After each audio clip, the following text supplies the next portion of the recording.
Yes. Chris, can you check it out? Can you check it out? Thank you.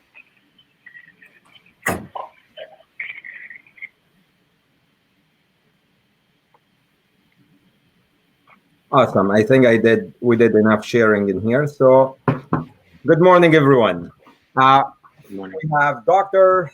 ARI GREENWALD. We have heard of him in the past 6 weeks, 7 weeks. We have seen him working the front line.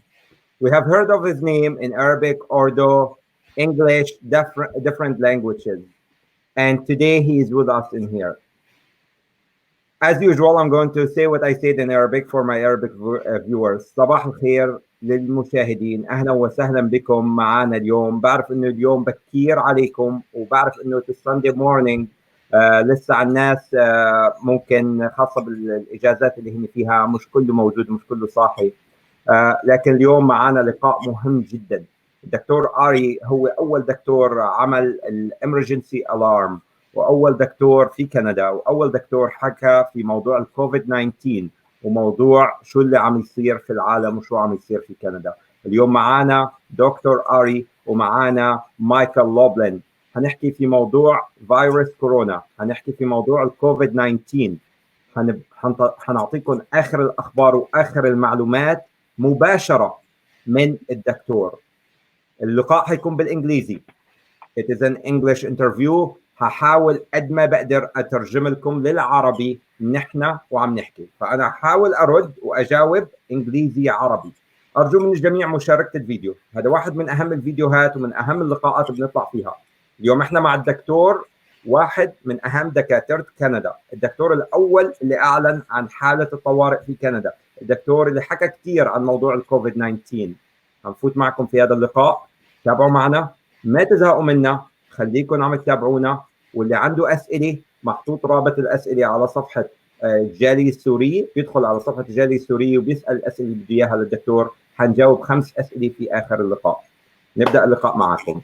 So, doctor, we're going to start by sharing to the viewers something that was gone wild, as they say.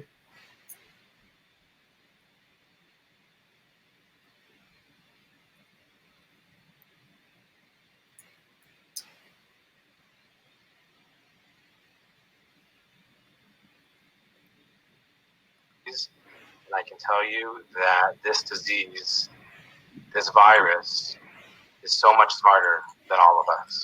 So much smarter than all of us. There's been a lot of talk over the last few days and concerns about pointing fingers and whose fault this is and how could this all be happening, and we're all feeling a great deal of misinformation and disinformation and not knowing what is right and what is wrong, and relying on various sources of information to support our decisions and positions. And I'm just as guilty as this as everybody else. We've all made mistakes here, and it's not because we're trying to do wrong. It's because we know so little, all of us know so little about the reality of what is happening right now. I want to share with you the reality as I see it, the little bit of the reality that I see, that I know, that I've learned. I've learned that this virus is being spread amongst people who are completely asymptomatic. I've learned that this virus is presenting in the emergency department with people who don't have cough, don't have shortness of breath, and don't have fever. They have muscle aches and pains, or diarrhea, or a sore throat.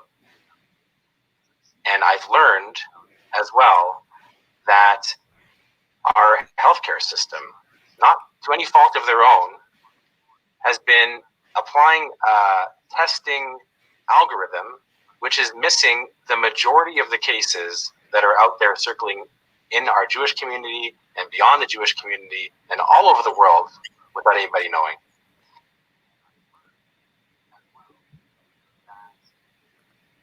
Doctor, so the world have faced very hard time. The world is going through a crisis right now. Death is everywhere. We've seen it in Italy. We've seen it in Spain, and we see it right now in America at our neighbor house. It is happening here in our own nation and our own land as well. It's very touching to hear from a friend, from a relative, that their parents or their brother or a part of their loved family is sick right now and they are going through crisis.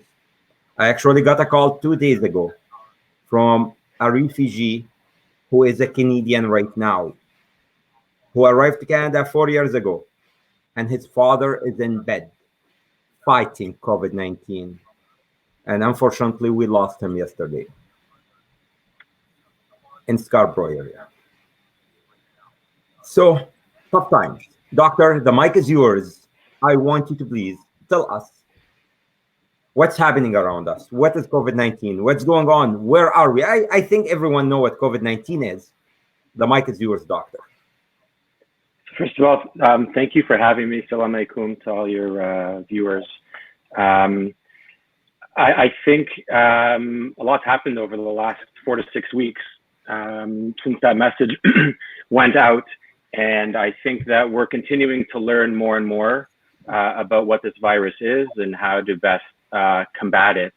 If I would to encapsulate everything that we know and everything that we know that works, it is that there are no medications that currently work to cure this disease.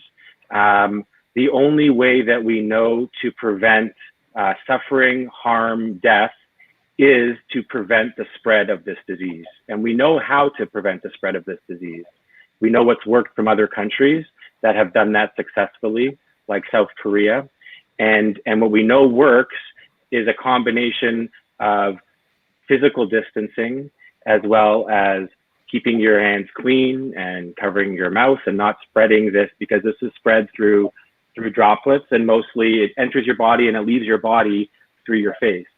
And so we know that that works very effectively. The challenge is that we live in a society and we're people that's very hard to do. And you know, my message was really meant when I sent it out for the Jewish community, but I think it applies to all ethnic communities in particular, where we rely very much on, you know, interconnectedness and prayer and all these community endeavors and efforts and things that really give us a sense of life and joy and meaning.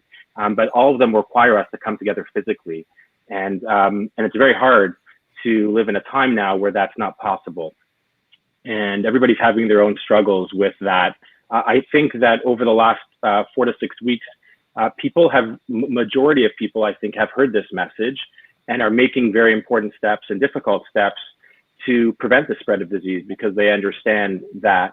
And I think that that has had a very meaningful impact at the hospital level, at the healthcare level, in the intensive care units, in terms of how many ventilators we have.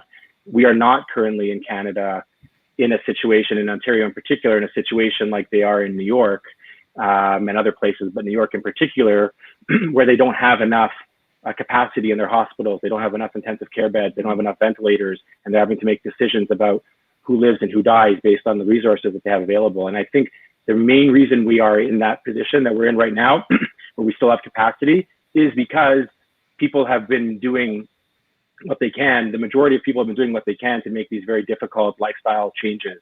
And that is having a very meaningful impact right now on the front lines. And, you know, my friend and colleagues at the Hamilton Health Sciences put it, I think, perfectly when they said, you know, the whole perspective around this is that the front lines is really in the hospital. But the reality is that the front lines in this battle is in the homes, is with the families, is with the people. That's where we're fighting this disease. The fight happens where people are deciding, they're making difficult decisions to limit their interaction with other people, with their family members, with their grandchildren.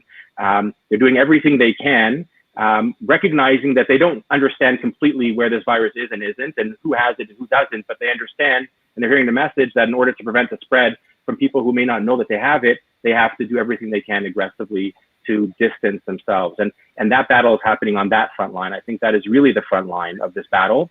And the back lines of it, where we deal with the consequences of when that's not going well, or where there's, you know, consequences of people getting sick, that's in the hospital. But I think framing it in that way hopefully gives everybody a sense of appreciation for how much is being done already, how much we're already being successful in this battle in the hospital, on the hospital front and intensive care units. We're feeling this in a big way. We still have room and space, and we're not making those difficult decisions. And hopefully we never will have to, and hopefully we'll never get to that point. But the challenging thing is that's going to require us to continue doing this for the foreseeable future. Now, how long that future is and how long that will last for is still not known. I think we have to take our guidance and direction from the decision makers, and I think we have a premier who's taken a great leadership role here, and Ministry of Health and Public Health. I think we have to all work together here to figure out the best way to come back to some sense of normalcy in a safe way. And there's all sorts of competing demands here. We have mental health issues and isolation, that's real. And then we also have the economy and people's jobs, and all these things are really important to weigh and balance against one another. And I have faith, and I believe that we will continue to get through this together, but we have to all be on the same page. And I'm reassured by the fact that we've come to this point so far. I think when that message was recorded, my fear was that we would be in a very different place right now. And I'm happy to see that we're not. But we can't let our guard down right now just yet as much as we want to. And the WHO has put out some helpful guidelines about how we can resume some degree of normal life. I think we have to do it together. I think that's really important. And it has to take into consideration all the various elements that are so important beyond just the transmission of the disease. But obviously the transmission of the disease is really key in our being able to get through this in a way that makes us in a few months down the road look back and say we did everything we can. It's heart-wrenching to hear these stories and to see these stories that we're seeing in the hospitals, and also to hear from my friends and family locally and abroad of these people who are losing their lives and family members who are affected by this. There's no words, and I think the added element of suffering, in addition, as if that's not enough, everybody who's dealing with this is dealing with this in a way that's almost a bit isolated, right? I mean, people are going to hospital and they're suffering, but they're not suffering with their family by their bedside, they're suffering alone. And that's a whole added element of suffering and pain. That's so hard to deal with, you know, when your loved one, you can't be at their bedside when you know, during their last moments, or to give them strength. I mean, that's a whole other element of suffering that is being experienced. And it's heart-wrenching. There's no words for it. So I think we all share in that pain, but I think we also share in some degree of success that we've accomplished thus far. That as much pain and suffering as there's been, and there's been so much, we've also put ourselves in a position where hopefully the impact of this and the suffering that will come as a result of this will be much less than we're seeing in other countries. Doctor, thank you so much for the highlights and important information, and updating us on what's happening right now. I'm going to speak a little bit in Arabic. I'll get back to you. Michael, I'm going to get back to you in a moment. So, الدكتور حكى عن أهمية الموضوع، وعن إنه إيش اللي صار من 6 أسابيع لما هو sounded الألارم، ولما حكى كان خايف كتير من انه يصير نفس الشيء اللي صار في ايطاليا واسبانيا والصين وحول العالم، ايران والدول الثانيه. فكان خايف جدا من هذا الموضوع، وعم يتطلع عليه انه ممكن يصير لو احنا خلينا الجارد تبعنا داون، لو احنا ما اهتمينا كتير، لو احنا ما اخذنا الموضوع بالاهميه وما اعطيناه اهميته اللي اعطيناه اياها. لكن الحمد لله بيقول الدكتور بالاهميه اللي اعطيناها للموضوع والطريقه اللي وصلنا عليها، الدكتور عنده نظره جيده للموضوع، ويظن وبتطليعاته وباطلاعه بيشوف انه ان شاء الله احنا ماشيين على خط صحيح، وانه احنا ما لنا بحاله خطيره وحرج جدا مثل ما كان متوقع. هاي اول شيء عم نحكي فيه مع الدكتور. الدكتور حكى عن اهميه تواجدهم والفرونت لاين وركر والهيلث وركرز في المستشفيات، الدكاتره الممرضين وكذا، لكن بنفس الوقت حكى الدكتور انه اهميه تواجدكم في البيوت انتم بأهمية تواجد الناس في المستشفيات. الدكتور حكى انه when you are home، لما انت بتقعد مع اولادك، لما انت بتخلي اولادك في البيت، لما انت بتقعد بالحجر الصحي هذا، فانت فرونت لاين فايتر، انت وعائلتك شو انتوا الابطال، هيك عم يقول الدكتور. البطوله والشجاعه عم تكون لكم انكم انتوا قعدتوا ببيوتكم وحافظتوا على حياتكم وحافظتوا على حياه الدكاتره والممرضين. حنتابع، اللي عنده اسئله بالعربي يسالنا اياها، اللي ما شارك الفيديو يشاركوا مشان يكتروا المشاهدين ويكون معنا مشاهدين اكثر. للمشاهدين العرب، هذا الفيديو حيكون موجود على اليوتيوب في الساعات القادمه. اتمنى منكم تكونوا صبورين معنا، ومعلش انه الفيديو بالانجليزي، اللي بيعرف انجليزي بينتفع منه، اللي ما بيعرف حنحاول نترجم قد ما بنقدر. Michael, tell me, Michael, I have seen a tweet today morning and I'm going to try to share it right now. In that tweet,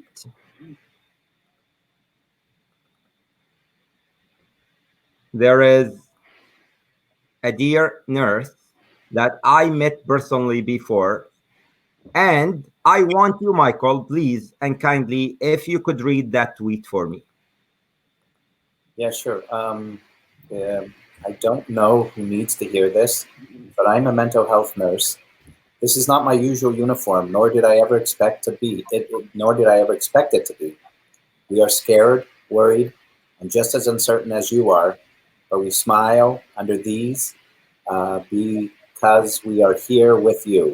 We understand this is life-changing and hard. Michael, what do you think? Where are we now? Your inputs. Well, first of all, Sam, great to be here on a Sunday morning with you. To all your viewers, assalamu alaikum. To our Jewish viewers, shalom. I'm sure, Sam, you've heard me say many times in my speeches in the community, we have an expression in Hebrew, and it says, Hine matovu manayim shtevedachim gam yachad. How wonderful, how pleasureful it is to be sitting amongst our brothers and our sisters. And on behalf of the Jewish community that's suffering terribly worldwide with the rest of the entire world, Muslim, Christian, Hindu, Sikh, black, white, yellow, brown, gay, straight, married, single, the list goes on and on and on. On behalf of the Jewish community, I give those greetings. It's just so wonderful to be able to be together. Unfortunately, not at a time like this. We normally would be celebrating weddings and bar mitzvahs and communions and whatnot. As you know, Sam, when Dr. Greenwald sounded that alarm some 5 weeks ago, you and I took to the airwaves immediately to warn the rest of the world of the asymptomatic issue of COVID-19. That anybody who walks out into the public domain is a ticking time bomb. They're walking as a loaded gun.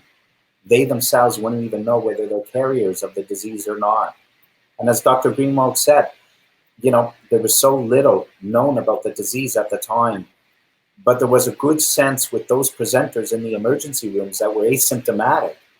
So already 5-6 weeks ago, we had a pretty good idea, those that hearkened to Dr. Greenwald's words and to several others of his colleagues who started to repeat those words, that we have to go into self-isolation, self-imposed lockdown, self-quarantine to protect ourselves, and not only ourselves, but also protect those whom we love and those who we know, or those who we don't even know, but we might circulate amongst within the public domain. Back then, there were very few cases in Canada, particularly in Ontario. Today, this weekend, we hit 10,000 recorded cases with 500 recorded deaths. We hope that this is as a result of self-isolation and social distancing. But we were a little bit late to the dance, as they say.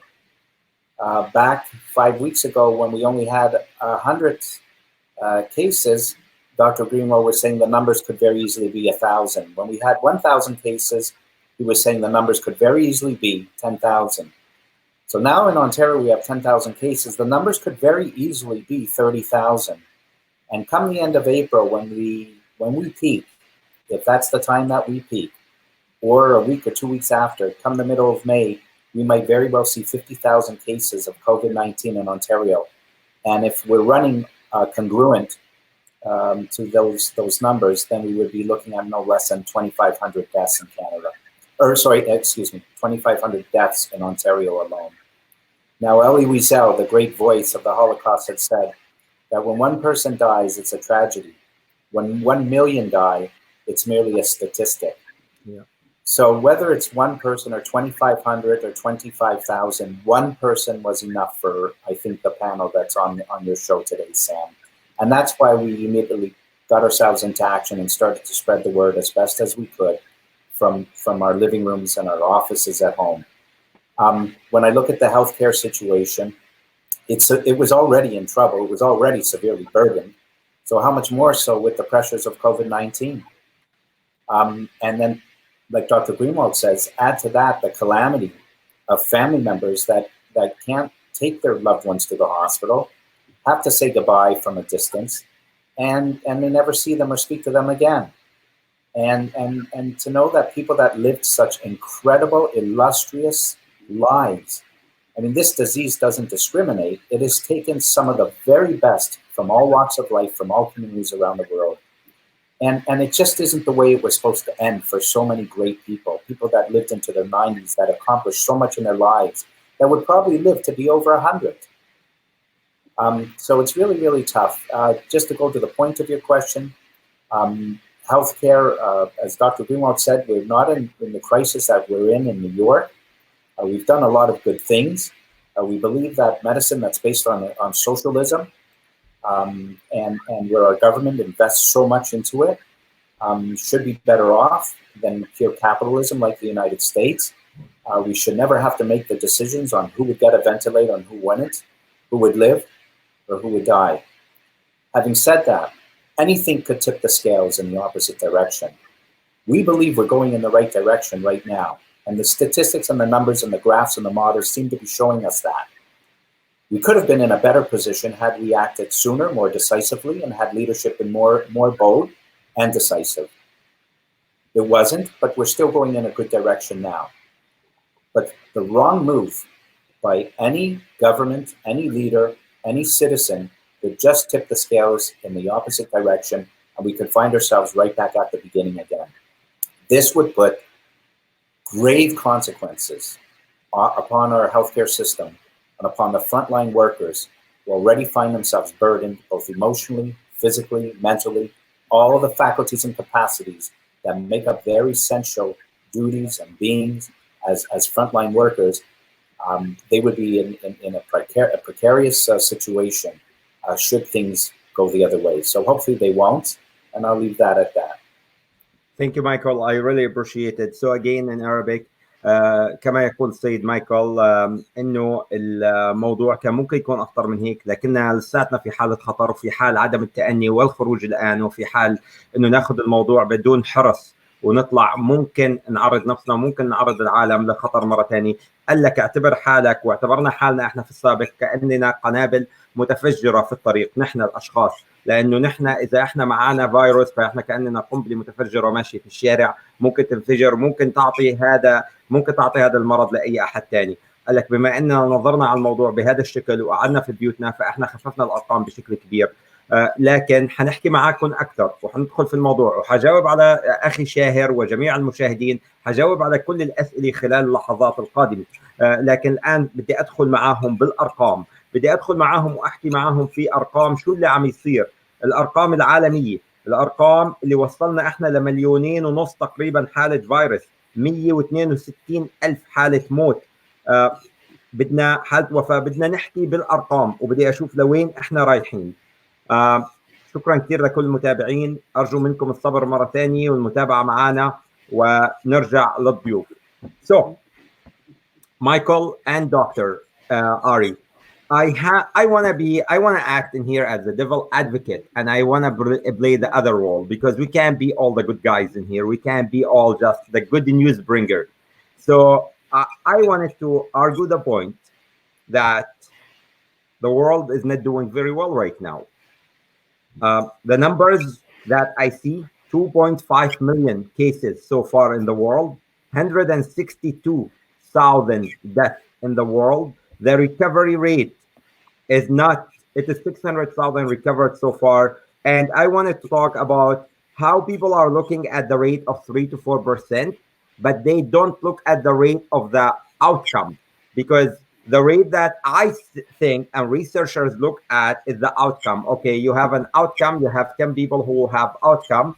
7 of them are good, they recovered, and 3 of them are dead. So this is 30% out of the 10% outcome. So I want to talk about those numbers because it make a difference to the people. And I wanted to look at the graph, which is still going up and it is not going down yet. I wanted to talk about, should Canada lower the alarm system? Should Canada start talking about going back to work and going back to business? I think this is very scary.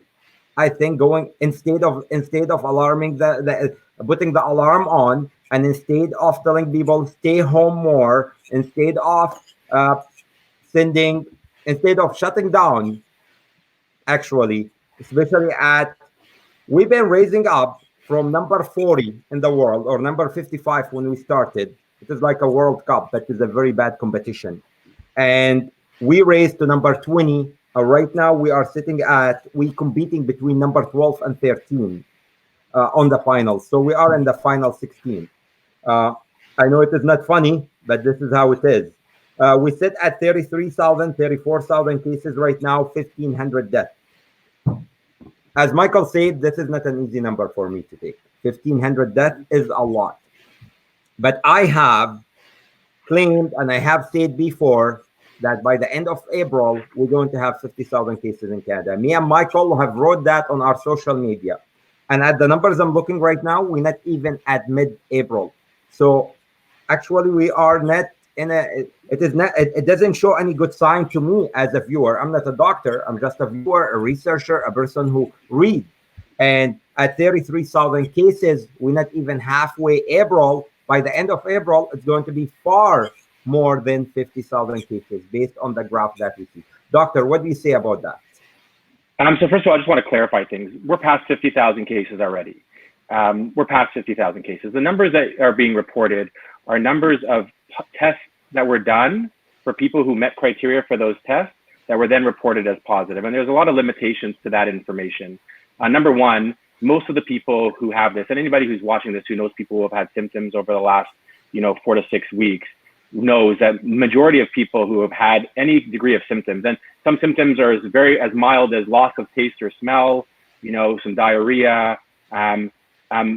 Many of those people weren't eligible for any testing or didn't seek out testing. And so if we're looking at numbers based on what we know from other countries, the number of true cases being approximately between 8 and 10 times the actual documented case is actually based on some reasonable evidence coming out of other countries. So first of all, we're past 50,000 already. The other thing to keep in mind is the tests that we're relying on are not perfect. So people have had tests that were negative, and they were tested again and they were negative, and then they were tested again and they were positive, and they had symptoms the whole time. The reports that we have as far as how good the tests are at identifying the disease say that the tests will identify somebody as being negative when in fact they are truly positive between 1 in 20 and 1 in 3 times. Okay, so between 60 and 95% sensitive. Okay, so and we know this because we're seeing people who come to the hospital who have symptoms, clear symptoms, and they're testing negative, and then they're testing positive later, and they clearly didn't just come up with the disease. So our tests are not perfect. So the combination of a test that's not perfect, when the test says they have it, they have it. When the test says they don't have it, it will be wrong as few as 1 in 20 times, but as many as 1 in 3 times. So the combination of an imperfect test with the fact that we're not testing everybody who has symptoms, we're clearly beyond 50,000 right now. Now, as far as how dangerous this virus is, it's not, the fatality is not 5%. It's much lower than that if you count for everybody who truly has the disease, which we don't know. But the numbers are definitely lower than that, and they will continue to be low when our healthcare system has the capacity, the ability to treat everybody who has this disease as the best of our ability. Where those numbers start to rise is when people come to the hospital and we can't give them the care that they need. We can't give them the oxygen, the ventilator, whatever other support that they have. So those numbers, the fatality rate for people who truly have the disease is definitely lower than 5% if you take everybody who truly has the disease, which we don't know. But I would say it's not an overstatement to say that we're past 50,000 right now. We're not going to have the data to prove that, but we can learn that from other countries and what we know about the test and how good the test is. I think the other thing to keep in mind is that when we look at the number, the fatality rate, that might represent the number of people who tested positive, who we know for sure had the disease, who died, but it does not account for all of the people who are suffering and dying from the consequences of this disease. And like you said, that relates to people who are losing their jobs and don't have the ability, to buy basic essential needs, and issues around, domestic violence and abuse, and the stress that this is causing people, and the impact that that's having on people's well-being, as well as the fact that people who need to have surgery for their cancer right now, right, can't have it right now, and it's being delayed. And so that has an impact on life years as well. So there's so much impact of this virus beyond just the people who have the disease. And that number is also not being captured. There's people who are suffering at home because they're afraid to go to the hospital, and they should not, but they have an appendicitis or a heart attack, and they're saying, you know what, I'll get through it, I'll be fine. And they come to the hospital 24, 48 hours later. And at that point, now they have complications, or, and so these are also people who are suffering as a result of the disease. They don't have COVID, but they're suffering as well. So there's a lot that's not being captured in the numbers that people are seeing. We're not capturing the true number of people who actually have the virus, the disease. We're also not capturing the number of people who are truly suffering. Should we lower the alarm? I don't think we can right now. We don't know enough right now about where this disease is and where it's not. It's very simple. Until we have an ability to test everybody accurately, which requires probably some degree of mass testing, which we still don't have. We're making progress. We still do not have that. So to be able to test everybody rapidly with serial tests, multiple tests, because the sensitivity, the accuracy of the test improves with the number of tests that we're able to do, as well as potentially blood tests, so we can know who had the disease, who did not have the disease. We can measure antibodies of who had the disease. The other thing that we know about this virus is that some people who have the disease can get it again. And so there are some people who had it once, they develop antibodies, they last for a short period of time, and then they can get it again. We don't know who those people are. We don't know how many strains of this virus there are. There's the flu virus, and not to scare people, but flu happens every year. It's a small modification in the flu virus, and every year people can get reinfected with the flu virus, even though they've had it already. And there's also diseases and viruses that people have had where they can get the virus and disease again because their immune system forgets how to fight the virus effectively. We still don't know how the immune system responds, what the long-term effects are, and we don't know who has it. So there's so much that we don't know. In the absence of knowing all of this information, the safest thing in terms of preventing spread of this disease is for everybody to continue doing exactly what they're doing, which is saving lives of people that they do not know. And people should know that, and they should recognize that they are saving lives through their actions, and they will never know how much they're actually doing.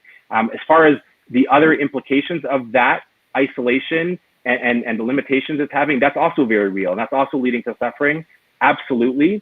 And I think that we need to follow some kind of staged approach to get back to normal life. We can't just rush back into normal life as if we're past this, everything's fine, because then in 2 to 3 months from now, we're going to be right back where we are right now.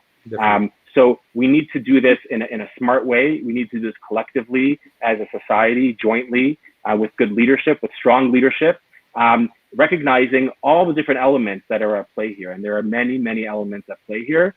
And I'm not a public health expert or policymaker. And I hope and pray that we have the right people in power right now who can make those decisions and guide our society in the right way. Definitely. Doctor, I'm going to get back to you with a question about this. This is people who say this is like cold or flu, people who compare this to the cold and flu death rates in the world. So I'm going to get back to you in a moment about that, and the conspiracy theory about who made this virus and blah, blah, blah. So we're going to get, with all the respect to those people. So we're going to get back to you on that, but I'm going to go to Michael for a second. Michael, your thinking, your thoughts about what's happening in the world and in Canada, comparing the world to the US, to Italy, to Spain, looking at the numbers that we have talked about and is actually happening, the 33,000, the 1,500, end of month, maybe we have 4,000 or 5,000 deaths. So what do you say to those numbers? Should the alarm be sounded harder and harsher? Should the alarm be lowered? Should we actually comfort people and tell them it is okay right now, it is getting better, and start putting them back to work or letting them out? What do you think, Michael? Well, that's a really good question, and it differs from country to country. And from a micro perspective, from a macro perspective, it's my conclusion on that is that every country should lock down and should stay locked down. The entire world needs to lock down. It's not too late to lock down. But in the absence of a vaccine, in the absence of treatment, the only thing we could do is suffocate this disease, suffocate it and stop it in its tracks. We have to kill it before it kills us. As I always said, it's a serial killer. It's a silent killer. We don't know where it is. We can't see it, but it's right outside our door. So I think a mandatory lockdown to stave it off, to suffocate it is probably the answer. Whether it does the entire world any good for one country to lock down and another country not to lock down, whether it does the United States as a general population any good for one state to lock down, another state to open up, I think time will tell. Although, really, you don't have to be a rocket scientist to figure this one out. In today's Wall Street Journal, President Reagan's speechwriter, Peggy Noonan, had said that the United States is now entering a phase of national economic calamity. The lights are more somber than anybody's ever seen. Our Canadian government was very generous to allocate $100 billion for relief efforts, but we just simply don't have that money. We didn't have it before, we don't have it now, and that money can only last for about 3-4 months or 5 months. What happens without a mandatory lockdown? We don't suffocate this disease, and all of a sudden, it starts to reappear in the fall or in winter, and we're in the same predicament, the same situation. Where does our government find another $100 billion? As far as I'm concerned, the United States is already in a mental civil war. When you see the protests of those many supporters of Donald Trump, some aren't supporters of Donald Trump, but nonetheless, we get reports that he encourages this, that people want to be liberated. They want their states liberated. It's such an interesting quote, liberated. I understand the necessity of economic relief and people going back to work. And we don't have to look far to see two great horrific events in history. One was the pandemic of 1918, which wiped out no less than 50 million people. And we don't have to look too much farther to go back to 1929 and see the great crash in the United States and the first great economic depression that the U.S. suffered and the world suffered as a result. Right now, I mean, there's no question. For anybody thinks that we're headed towards disaster, then I think they're misguided. We're already in a disaster. But like Governor Cuomo says, you don't substitute human life for economic benefit. Nothing, and as a Jewish person, and not different than the Quran, and then any wonderful Muslim friend of mine, and the entire Muslim people, like, life is sacred.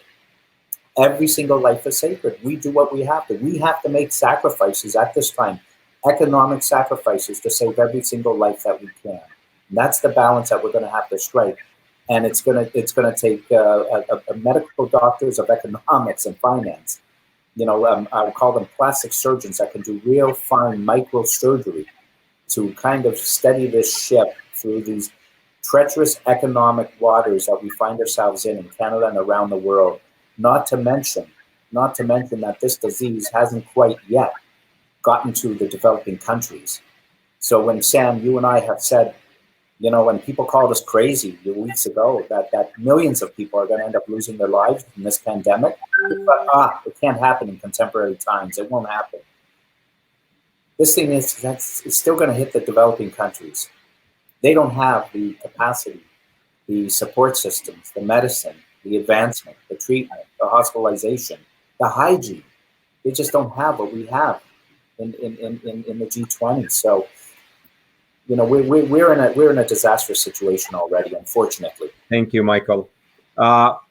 I'm going to throw a joke that was said in my own hometown in Arabic countries, and I hope everybody take it lightly in this harsh time. So there was a joke that went around that this virus is so smart, it goes for the G5, G7, and G20 top countries because it is so smart, it want to finish the big ones first, and then it will go for the people who drink green tea and they make their own olive oil stuff. So, you know, the medication recipes that been announced around the world fight COVID-19 with green tea, with thyme, and with other things. So we're going to get back to the doctor to talk about how you could fight this virus. For sure, you can fight it with just a little bit of vitamin C. I'm sure that helps, and green tea helps, and thyme helps, olive oil helps. But I don't think it is the solution, and that's why the joke was thrown around. This virus is so smart; it's going to go for like countries who are advanced. It will take care of them, and then it will come back to you guys with the recipes. So, what do you say about that, doctor? So first of all, I just want to echo what's been said. You know, this virus is smart. You know, but the thing about this virus is that people may not realize this virus cannot live outside of people. It requires a human being in order to make copies of itself and spread itself. If tomorrow this virus was no longer inside any human body, within 5 days, this virus would not be in existence anymore. It does not have a life of its own. It requires the ability to go into a human cell and make copies of itself and spread itself. It's not like a bacteria. It's just a protein that's covered by fat. And so I think that's an important thing for people to recognize, that as smart as it is, it really relies on us, our human bodies, in order to do what the damage that it's doing. It would be wonderful if there was some kind of magic pill, magic solution, magic food, magic medicine that could prevent this from spreading or help keep people safe from this. We don't know. There has been no proven medication treatment for this, and that includes over-the-counter medications and home remedies. Certainly, if things aren't harmful, you know, vitamin C or zinc or whatever, olive oil, whatever people, you know, do, I think it's important to stay healthy. And staying healthy means, you know, sleeping well and eating well and staying well hydrated and taking care of your mental health as well. You know, trying to relieve the stress, which is very real, which we're all experiencing in different ways. And there's ways to do that, and connecting with people. I think now people are, as much as they're distant and isolated from one another, there's more effort now to connect than there have ever been. And we have the tools to do this with things like virtual meetings, where we can come together like this in amazing ways. I mean, this couldn't have happened 10, 15 years ago, right? So I think we've been given a lot of tools, and as much as our society is suffering now, as has been said, I think we also do have a lot of the tools and the answers and the solutions to a lot of that suffering already with what we have and what we're using. But to date, there is no medical therapy treatment way to prevent this other than keeping it from spreading, because it has to live within our body. And the only way we know that we can do that effectively is by distancing and doing all the things that are being done that are very difficult to do. Doctor, I'm going to play the game of David Letterman, which he used to do all the time. I was young when I used to watch his late show, and my dad used to pull me from the ear to go to bed. So God bless our parents and keep them around us. So I'm going to ask you 10 questions, the 10 cards. I'm going to ask you 10 questions, but I don't have jokes. And I want the answer, please, but it has to be short answer within 10, 15 seconds. So boom, boom, boom, boom. This way we could cover a larger and wider area in fast time. Do we have enough ventilators in Canada, specifically in Ontario? We currently have plenty of ventilators and capacity, and hopefully that will continue. Do we have enough rooms still in the hospitals? We still have rooms in hospitals. Hospitals are not full and ventilators are not full. Okay. Does this virus move through water? Does it move through water? I don't. There were stories that came out in China that people were affected while they are home, and they were thinking maybe because it is of the water, either the water system. So People are asking that question. I see. So we know that the virus is very sensitive to heat. It survives better in cool temperatures, as far as we know about coronavirus in general. But it also lives in small droplets. So, but I don't think it's. I don't know if it can be like put into a water system and people drink it. That's not anything that I've ever heard of. Okay, awesome. So, the best solution to fight the virus. 3 things is physical distancing and hand hygiene, and especially if you're sick or coughing or sneezing, staying very far away and keeping your mouth covered when you're coughing and sneezing. Okay, and then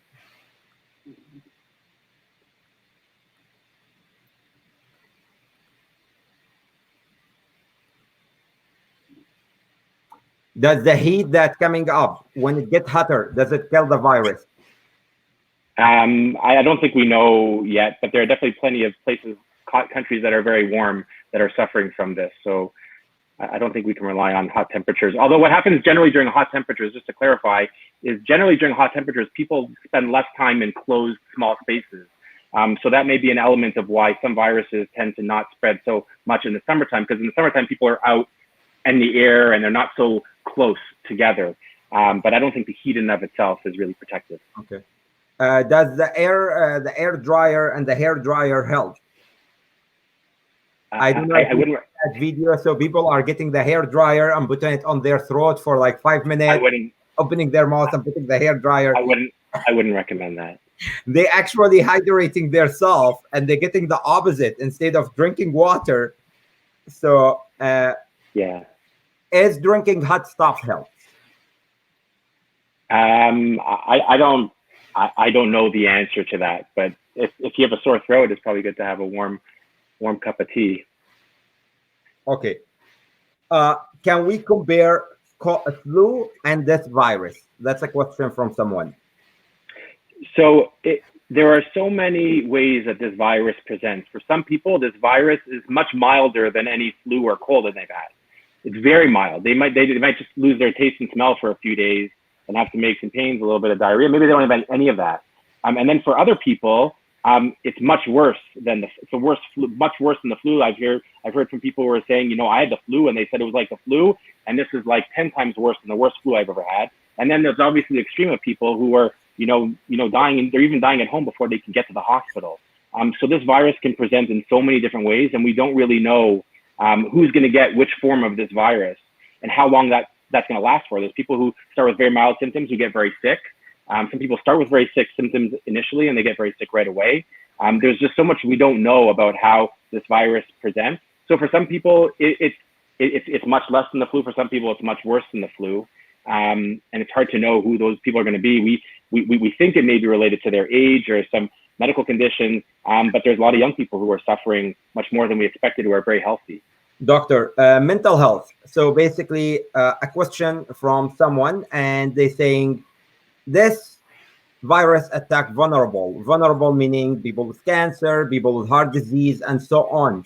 Does it affect people who are children who are on mental who have syndromes of mental health? Does it affect them because they don't know how to explain themselves right? They don't know how. So does it do? Are they vulnerable to the virus? There's certainly a burden of disease that is impacted by mental health and also socioeconomic status. I mean, what we're seeing across several communities is how this is impacting on, you know, sheltered populations who don't have the ability, you know, they may not know how to isolate, may not have the capacity to isolate, may also have, you know, addiction issues that they're dealing with and coping with at the same time. So certainly all those elements will add to their susceptibility to getting the virus and maybe even suffering for prolonged periods of time with symptoms that they may not seek help for. But as far as the actual disease, mental health, illness in and of itself, I don't know of any particular connection between the severity of the virus, but certainly all those things play an important role. Awesome. We're going to go back. That's it. This was the questions, about 15 questions. Thank you so much, doctor, for answering them. We're going to go back about what we call in Arabic, مناعة القطيع, herd immunity. So what's your opinion about herd immunity? We have heard that term a lot. We didn't know it before. for just a viewer who live their day-to-day life, don't know what's a herd immunity. We just heard, we all of a sudden we heard about that. We've seen some countries are using that system, but in public opinion, in my own opinion, I don't think it works. And I have seen that around the world. I have seen it in countries who announce that they're going to carry on their regular lives and they're not going to care about this virus and they're going to fight it with herd immunity, which I think is very selfish, because if that country has 20 or 30% of senior popularity, senior population, they might affect their senior population. They might actually intentionally kill their senior population because they know. So it is not, I think, in my own opinion, it is ignorance, because when you know it is something, when you don't know it's something else. So when you know, and doctors are telling you this will affect seniors more, vulnerable more, and you don't care, and you think that, you know what, and some people make jokes of it, I'll inherit my grandfather. And I think those are very damn jokes. And I think they are very, very selfish. And I don't think this is proper. So what do you say to that, doctor? Well, look, the country that came out with this initially, that said that this was going to be their initial approach, was the United Kingdom, and they quickly pivoted from that. And that is, I think, what every expert says, is that with this disease, herd immunity is not the approach. Herd immunity is the approach that we try to implement when we have vaccines in particular, the vaccines that everybody who gets a vaccine, maybe only 70 or 80% of people who actually get the vaccine are actually going to be immune. And so we want as many people as possible to get the vaccine, so that if we get 70 or 80% of those people who are not going to be able to have the disease, it means that only potentially 20% of the people or 30% of the people population can actually get the virus. And so then if only those people can get it, and the chance of everybody getting, if any of them getting it, is low, then we're protecting the whole society, because very few people, in fact, can actually get it. With this virus, we don't know where it is. We don't know who has it. We know that people who have had it and had symptoms that got better, first of all, they can get it again. We don't know exactly who that is. And now we also know that they can continue to shed this virus for weeks after they've had no symptoms, after they've recovered. So people have this false sense of assurity that they've had the virus, they're better, and now they're okay, and they can't get it again, or they can't spread it. And that's not true. We don't know who that applies to. We don't know who that doesn't apply to. And so because there's so much that we don't know about this virus, and where it is and where it isn't, and how it can affect people, and how it can affect people again and again and again, the argument for herd immunity just doesn't carry any weight with this virus right now.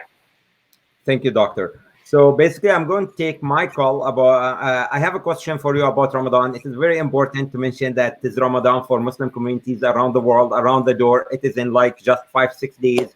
And usually it is the happiest time in the year. It is a time where people visit each other so much. They hug each other warmly. They bring food to each other. And I'm sure it is as good as all the religion holidays for our brothers, the Jewish community, and our brothers from the Christian community, and all the brothers from all communities around the world and all religions. It is very hard. It is very warm, very heart-touching time of the year, and it is very unfortunate that this year is going to be one of the very devastating years in history, where the Muslim community will not be able to go to mosques to pray their prayers, their prayers from morning, and they stay praying until midnight usually. So, and they gather in tens of thousands, even here in Canada. So there will be no prayers, there will be no feeding together, there will be no gatherings, there is no sending food to each other. So it's going to be a sad Ramadan. But I hope that we could make it a happy Ramadan, and we could just think of the good that we are doing when we are staying. We look at the positivity of this Ramadan, that we're going to be all the time with our family. We're going to spend 30 days of Ramadan with our kids, or if we live with our parents. So I think we could look at it in a better way. I'm going to get back to you, doctor, to talk about Ramadan, but now I want to ask Michael in please short 2 minutes about the herd immunity. What do you think about that, Michael? You know, to be honest, I would just second Dr. Greenwald's opinion on it. We just don't know enough. We just don't have enough knowledge about where we're at today, where we're headed, and where we come from. You know, I would wager to think that the virus was around a lot longer than when the first case was revealed to the world and out of Wuhan. the first case in Seattle, the first case in Canada. I just get this feel. I've heard from friends of mine talk that when anybody came back from the United States, from Florida and from Arizona and from Mexico in mid-January after their winter vacations, everybody got sick. And I'm hearing from friends who are saying, now hindsight's 2020. When I look back and I think about the cold or the flu that I got this year, this was different than every other year. I mean, even myself, I ended up catching a flu when I got back from Mexico in mid-January. And this one was a harsh one. I had a fever that I never had before. And I also had, it seemed to have lasted for 3 weeks. So I went on a penicillin, and I went back to the doctor, and he prescribed a much stronger one. I never took the stronger one. I just wanted to see if I could ride it out, which I did. So then hindsight's 2020, and I've been asking myself for weeks now, could I have had COVID-19 and not even have known it? Was it circulating somewhat before the report started coming out? What was the catalyst of this contagion? What was the impetus of it? And then, it's like when Dr. Greenwald says, some people that will recover from it will get it again. Well, what does that mean? Does it mean they actually recovered from it? Does it lie dormant in your body, in your system, and then reactivates? Or do you get rid of it and you're then completely get rid of it and you're susceptible by coming in contact with somebody who transmits it to you again? Which just isn't enough knowledge, Sam. So I wouldn't, I couldn't go there and answer that question. What I can say safely, though, is suffocate the disease, lock down, stay away from people. You mentioned Ramadan, tough time.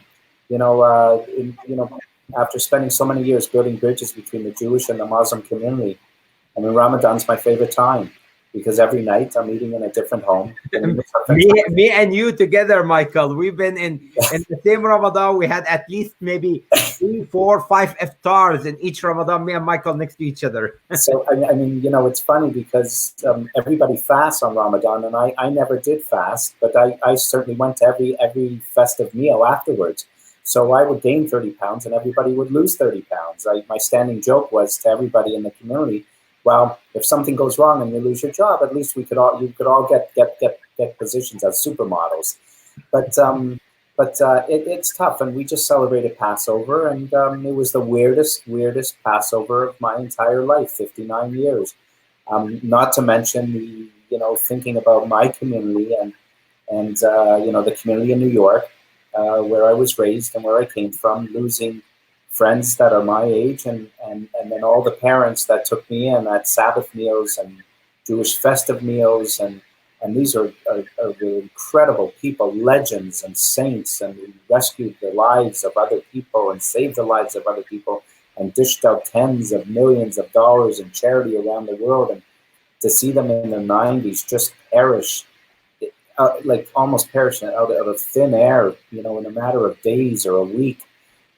It's just the antithesis of everything that I was educated about growing up in Western society and freedom and liberty and it just we're in a terrific time right now. Awesome, thank you so much, Michael. Doctor, Ramadan is on the doors, and people are, after we talk about Ramadan and after you highlight, people are asking about their feeding and about the whole system in Ramadan. Probably you are familiar with it. Is it going to affect Muslims? They're talking specifically about COVID-19 because they need to do their shopping. They need to do even if they don't do the gatherings, but they still need to do their shopping. They're fasting the whole day. The fasting itself, and that's been a question, and I have heard great news about it. The fasting itself, is it bad or is it good? Is it again, like, does it fight COVID-19 or it invite COVID-19? So if you could talk a little bit about the fasting itself as well, Doctor. Thank you so much. Well, I think, look, and echo Michael's comments, we've, as a Jewish community locally and also internationally, we've just gone through a very challenging time with limiting our interactions with family members and everything that we're doing around Passover. And I think that the way that we've gotten through this, I think with some degree of success to this point, Michael, you're free to disagree, but I think, you know, it's a combination of medical experts coming together with religious leaders and together coming out with some very strong joint statements around what should be done and how it should be done for the benefit of everybody. And I think that's really that's the answer, is that you need leaders within your communities to come together to operate on the best health advice, and some of those messages need to come from religious leaders to come out very strongly to say, you know what, as painful as this is, as much as we want to get together to pray and to have, you know, our Eid together, like, this can't happen this year, because what's more important than all of that is saving lives, and that's a value that we all share. And what could be greater during this time than to come together for that effort and to put everything that we can into that effort. And people should know that the things that they're going to do to limit the way that they celebrate and commemorate Ramadan and their Eid and is going to have an effect. They will not know the effect it has, but will have an effect. It will have an effect on the people that they love the most.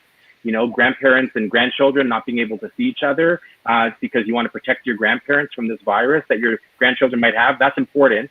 But then there's also people that you won't even know you're going to be able to impact by the changes you're going to make and how you do your shopping and grocery shopping. And that's where you rely on community organizations to step up. And what's happened within the Jewish community and beyond is these organizations have come, these volunteer organizations have come up, and everybody's trying to figure out a way that they can help the efforts. And part of the frontline effort is all of that, right? Limiting people's need to go out shopping on their own if they're vulnerable and have other people do that for them. And I think the way that we get through this and the way that we successfully get through this is with that joint effort of the community initiatives, the religious leaders, the medical experts coming together, everybody doing their part, and the people, you know, at home on the front line, you know, doing their part and recognizing that everything that they do does save lives. It really, really does. And I think that's an important thing for people to recognize and consider. Awesome. Doctor, what do you think on also your input about fasting? So does fasting help the system in general? That's a general question. When you fast, is your immune system stronger? Is your immune system weaker? Stuff like that.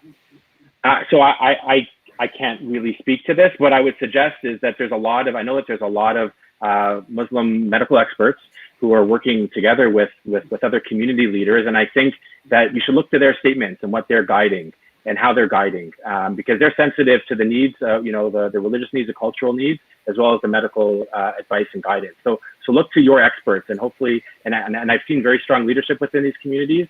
And I think that this is a time to listen to your medical experts who understand the importance of fasting, understand the importance of group prayer, right? They understand all of that. They also understand how dangerous this can be. And so look to their guidance and look to their advice around this.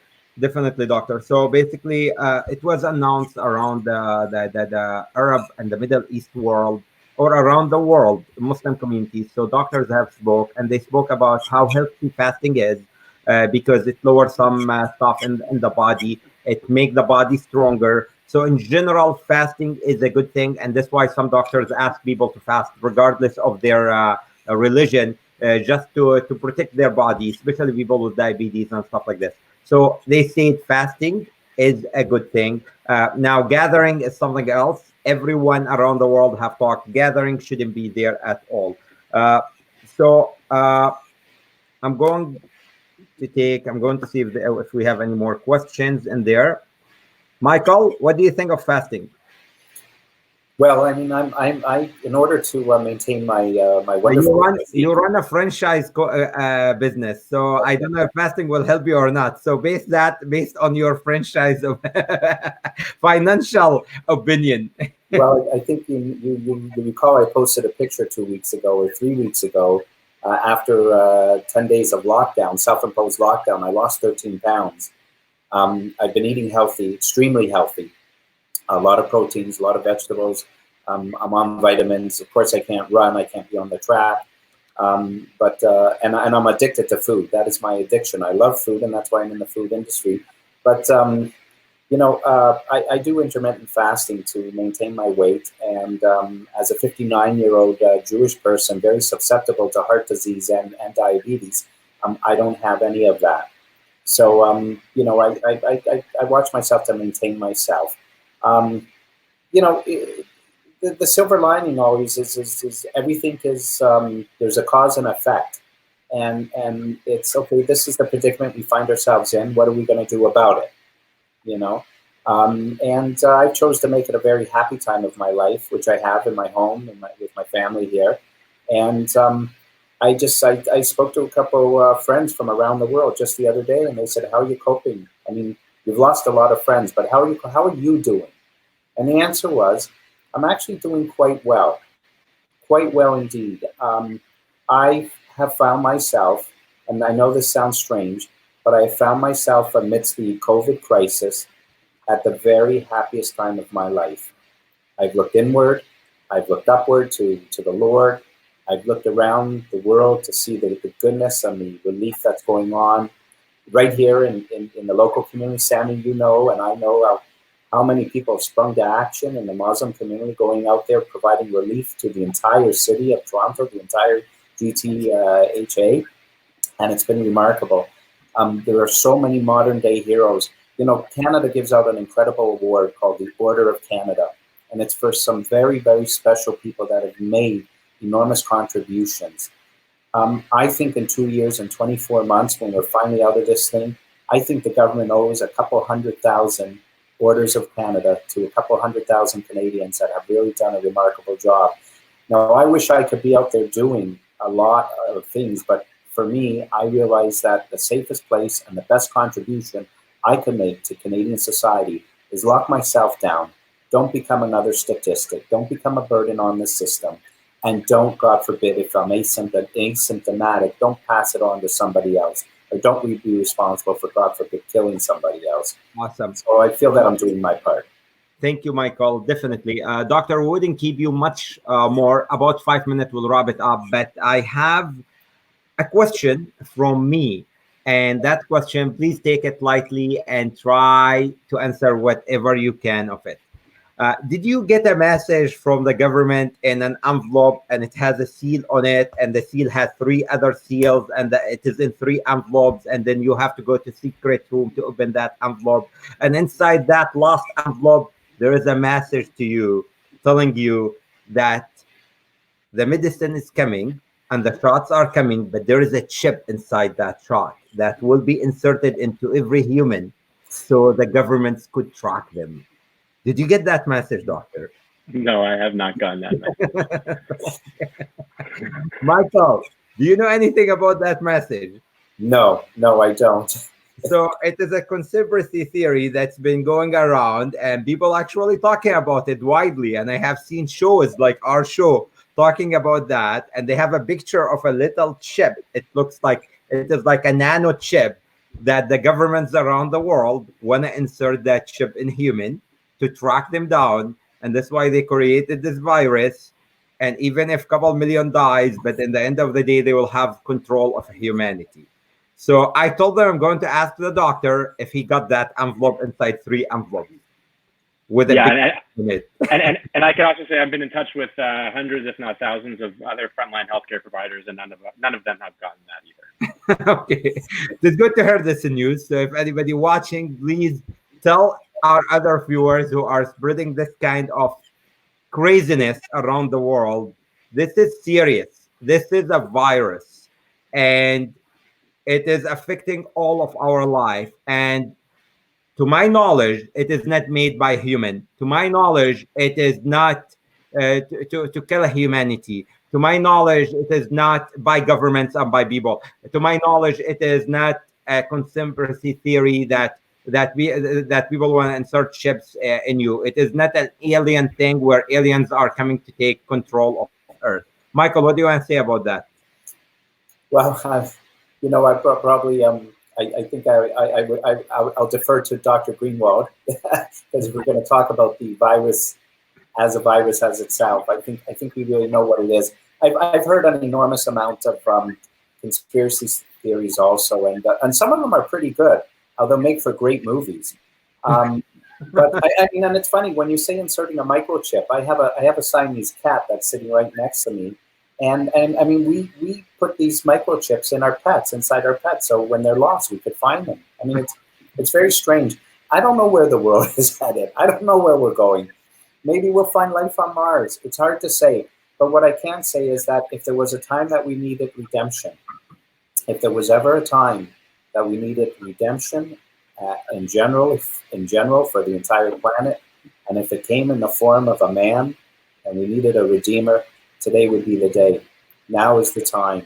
One thing for sure is I hope and pray that all the disagreements and disputes that existed around the world prior to COVID-19, I hope that they become suffocated and smothered and disappear from the face of the earth as fast as this virus will disappear in our lifetime soon. I would second you on that. I think the doctor would second you as well. Absolutely. And it is, I hope that this hard time will bring us together, not only for a short time, for a long time. And I hope it just, make us see the world in a different picture. This world, how we always should be together. How we always, I think we have learned, the smart ones have learned a good lesson from this COVID-19. I think there is a good side of COVID-19. It is unfortunate to say that a terrible virus like this has some good side effects, such as gathering the family. People who worked so hard about life only, they have seen how important family is, how important to be around their kids who might not really know who their parents are, and it shows the world also how isolated we are within our family, how isolated we are within our communities, within our country, and how we have the freedom and the right to go visit people, to go shop, to go to the mall, to go have fun, and we haven't been doing it. How we are locked down just like people in cells or in a jail, and how a little thing, which is just opening the door and getting out, is not easy anymore. So I hope that we don't take it for granted when this virus finishes. I hope we also remember the needy one around the world, everywhere around the world, in third world countries, in Africa, wherever there is people who die because of food, people who die because of water, people who die because of a shot they cannot get, because of a medicine, a little pill they cannot get. And those are millions of people a year. And the doctor knows better. There are millions of people a year who die because of other viruses and other diseases and because of hunger. And I hope this virus, COVID-19, wake us up and remind us, after we pass this hard time, that we actually have homework to do. We have work to do. Michael, I'm sure we have been working very hard in the past, but I think we have harder mission after we finish this. I think me and you and other people, other community leaders in Canada and here, we talk about Canada, and then around the world should do a lot more after the virus, because this is a wake-up call to the world. I think people who have been neglecting the environment and the green should wake up too and understand how important our green environment and our healthy environment should be, how we should help the environment for the environment to help us. Doctor, we're going to wrap up with an advice from you to the whole community. What do you advise the community to keep healthy? Well, I think I think everybody knows what works. We've talked about it at length. To echo what's already been said, I think one major lesson that everybody's recognizing from this virus is how interconnected we are. This virus started with one person and it spread across the world. And so the same way that we can spread bad and harm and disease through our connections, we can also spread good. And I think that's very, very evident with the efforts that everybody's making to limit the spread of this virus, the sacrifices they're making for people that they don't know, regardless of whether they're part of their family, part of their religion, part of their faith, part of their community, and also the efforts that people are making to help other people around everywhere. And so I think the solution to this is the interconnectedness as well.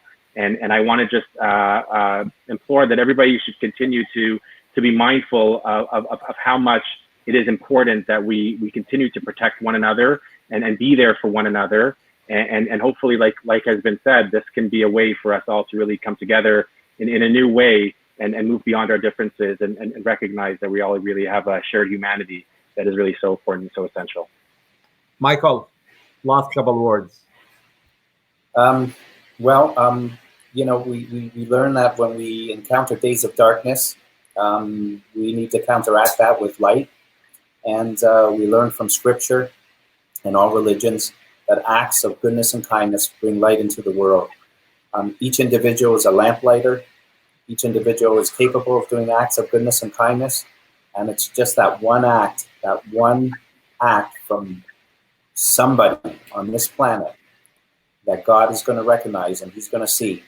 And he's going to redeem the planet in the same form and same way. As you know, that we just finished the holiday of Passover. And the Jewish people were enslaved in Egypt for 240 years. And when God made the decision, Scripture teaches us that when he made the decision to take the Jews out of Egypt and to redeem them, he did it, it says in the words, Kiaraf ayin, with the blink of an eye. Kiaraf ayin, with the blink of an eye. As soon as God is ready, when he recognizes that one act of goodness and kindness that could come from any one of the three of us, or our family members, or our community members, or somewhere in some country on the face of this globe, God will recognize that, he'll redeem the world, and we will hopefully continue with acts of goodness and kindness, each man towards his fellow man. Yes, Michael, Amen. So this time and this era will be remembered around the world. It will be written in history. And our kids and our grandchildren will look into this time and they will say the Corona time, the coronavirus time, the COVID-19 time. How did our parents do? They cubed, they fought together, they stood together, and they did fight this virus. This is the time that could have changed the world to the worse. It could have wiped half the world or whatever percentage of the world, like other viruses did in the history. But our grandparents stood together and fought so hard, and they have saved the world. I hope this is the message that will be written in history. All together, all united, all religion, all beliefs, all colors, all together. Thank you so much. Amen. To my dear Thank guest. you very much. Ramadan Mubarak, Eid Mubarak to all, and thank you very much. Thank it's an you, honor to be here. Doctor. Thank you. Thank you, Michael. I really appreciate it. And I hope we gather together again in better times with better news. Thank you so much and have a wonderful long weekend. Amen. Thank you very much. God bless.